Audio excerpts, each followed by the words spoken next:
రోజు 3 మాటలు గంగా నది గంగా నది గంగా నది అని అనుకుంటే చాలు. అలా పడుకోబోయే ముందు లేచే ముందు ఒకసారి గంగని స్మరించిన వాడు ఎవరుంటాడో అటువంటి వాడి యొక్క మహాపాతకములను కూడా గంగ తీసేస్తుంది. గంగ పరమశివుడి తల మీద పడేటప్పుడు అహంకరించింది.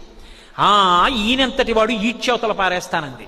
అదే గంగ తన తప్పు దిద్దుకోవడం ఎలా అనుకుందిట.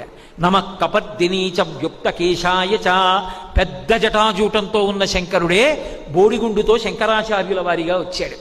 శంకరాచార్యుల వారిగా కాశీపట్టణానికి శంకరులు వస్తుంటే గంగ కెరటాలు ముందు ముందుకొచ్చేట. ఆనాడు నీ శక్తి తెలుసుకోలేక అహంకరించి నెత్తి మీద పడ్డా, ఈనాడు నీ కాళ్ల మీద పడతానని కెరటాలు ముందుకొచ్చేన కాళ్ళు కడిగేయట.